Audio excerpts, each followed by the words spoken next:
Olá, bem-vindos ao Norma da Vez. O Norma da Vez é um canal da TSG que busca compartilhar tendências e novidades sobre normas, especialmente normas de sistemas de gestão. No episódio de hoje, a gente vai conversar um pouco sobre uma norma que é a ISO 31010. A ISO 31010 é uma norma que nos apresenta técnicas voltadas à gestão de riscos. Ela é uma norma de apoio, especialmente a norma ISO 31000, mas também outras quando elas abordam o tema risco. Essa norma foi publicada pela ISO no ano de 2009, aqui no Brasil a BNT publicou ela em 2012. Como eu havia comentado, ela é uma norma que pode e se destina fortemente a apoiar a implementação de sistemas de gestão de risco, por exemplo, segundo a ISO 31000, ou mesmo sistemas de gestão da continuidade dos negócios, como a 22301.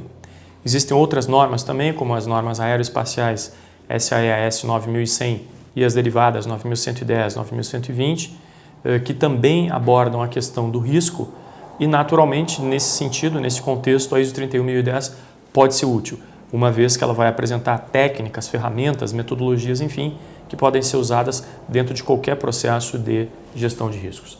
Ela vai nos apresentar, então, técnicas, essas que são técnicas já, digamos, consagradas, consolidadas, amadurecidas. A gente não vai encontrar dentro da 31010 técnicas que ainda não foram, digamos assim, não tiveram a sua eficácia comprovada. Só para introduzir um pouco o assunto, até porque a gente não teve ainda nenhum capítulo aqui, nenhum episódio onde a gente cobrisse a ISO 31000, falar um pouquinho então sobre a gestão de riscos como um todo. Bem, os processos de gestão de risco e essa tendência até de incorporação do conceito risco em diversas normas e sistemas de gestão, isso tem vários benefícios ou várias aplicações. A primeira delas é que ela ajuda os tomadores de decisão no processo de tomada de decisão, exatamente por incorporar a variável risco nas suas diversas perspectivas a esse processo de tomada de decisão. Ela também vai ajudar no processo de alocação de recursos, ou seja, quando uma organização está definindo questões como investimento, orçamento, etc., ela vai ser capaz de fazer escolhas embasadas em um eventual impacto a alguma perspectiva de risco que esteja sendo considerada. Essa não é uma atividade independente do sistema de gestão da organização, muito antes, pelo contrário. Na realidade, em qualquer decisão, em qualquer tomada de decisão, a variável risco ela está sempre presente, seja em que perspectiva for ou sejam em que perspectivas forem. A gestão de risco, na realidade, ela é parte do processo, ela é parte do sistema de gestão e ela não é algo a mais que vai se estar fazendo apenas para se assegurar a compliance ou conformidade de uma organização a todos os requisitos que a ela se aplicam. Quando a gente está falando hoje em dia em gestão de riscos, a gente está falando basicamente em maximizar, em otimizar a exploração de oportunidades, minimizando os riscos associados a essas oportunidades ou ao aproveitamento dessas oportunidades. Esse processo de gestão de risco, como eu havia comentado en passant ainda há pouquinho, ele vai apoiar fortemente os nossos gestores, os nossos diretores, os definidores de estratégias, uma vez que ele vai aportar mais elementos para o processo de tomada de decisão. A gestão de risco também, exatamente por causa disso, ela vai contribuir, ela vai fortalecer o atingimento, a consecução de objetivos, porque uma vez que os riscos estiverem melhor analisados, a nossa chance, a nossa probabilidade de atingir tudo aquilo que a gente se propôs a atingir em termos de objetivos, obviamente isso aí vai aumentar. Esse processo também visa proteger todos os nossos ativos, sejam eles ativos como pessoas, sistemas, processos, equipamentos, infraestrutura, enfim, propriedade de imóveis, etc. e tal. E talvez o mais importante, o principal link para nós aqui, já que nós estamos falando agora sobre a 31010, é que a gestão de risco, de uma forma ou outra, a avaliação de risco, consciente ou inconscientemente, muitas vezes a nossa organização a está fazendo e, obviamente, por consequência, as pessoas dentro da nossa organização estão fazendo esse processo de avaliação e gestão de riscos. O que esse contexto, que essa estrutura, o que esse desenho dessas normas busca contribuir é que esse processo seja feito de uma maneira sistemática. E para que nós sistematizemos, então, dentro da lógica, seja de uma 31000, seja de uma 22301 ou outra norma qualquer, que nos enderece, que nos remeta para a questão da gestão de riscos, a gente possui diversas ferramentas, diversas metodologias que podem nos apoiar para que esse processo seja exatamente estruturado e sistemático.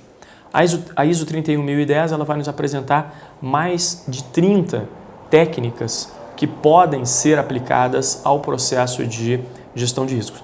Eu vou comentar um pouquinho então qual é a estrutura, como é que a 31010 apresenta isso. Depois eu vou resumidamente comentar sobre algumas dessas técnicas que estão apresentadas na norma. Bom, para cada técnica que a 31010 vai apresentar, ela começa nos demonstrando uma visão geral daquela técnica, para que ela serve. A partir daí, ela lista o que seriam utilizações típicas, quando é que normalmente, mais usualmente se usaria aquela dada ferramenta. A partir daí, ela entra numa abordagem típica de processo, ou seja, quais são as entradas, quais são as informações necessárias para que a gente aplique aquela técnica, qual é o processo, como é que se processam essas entradas e quais são as saídas que essa técnica nos entrega. E por fim, ela lista quais são pontos fortes da técnica e quais seriam limitações na aplicação dessas técnicas. Como eu disse, então, essa estrutura ela vai repetir igualzinho para cada uma das mais de 30 ferramentas ou técnicas que ela apresenta. Nós vamos encontrar lá na 31010, então, técnicas como brainstorming. Qual é a síntese que a 31010 nos apresenta do brainstorming? É um processo de estímulo e incentivo ao livre fluxo de conversação entre grupo de pessoas, etc, etc, etc. Uma ferramenta é uma técnica, digamos que ela pode ser mais ou menos estruturada, ela permite a participação de vários envolvidos para que a gente consiga chegar a algumas definições. Pode ser bastante usada num processo de avaliação e gestão de riscos. Um segundo exemplo, só para citar, como eu havia dito, a gente vai sintetizar aqui 5, é a chamada técnica Delphi ou Delphi, como queiram. Essa é uma técnica que ela parte de questionários estruturados, especialmente quando a gente pode direcionar ou deve direcionar esses questionários a especialistas em um determinado tema. Ela vai nos permitir sintetizar as respostas desses especialistas e com isso enxergar tendências, etc. e tal. Uma bela ferramenta. Depois nós pensamos aqui um outro exemplo que é a APP, Análise Preliminar de Perigos, bastante utilizadas em modelos como, por exemplo, de saúde e segurança ocupacional, com base na HSS 18001, entre outras. Ela permite uma listagem, ela permite uma identificação preliminar, ela de uma certa forma ela também vai utilizar um pouco lá do brainstorming, de quais seriam perigos envolvidos numa dada atividade, etc., especialmente aquelas não corriqueiras. Também pode ser usada num mapeamento de perigos e riscos de forma mais sistemática dentro de uma organização.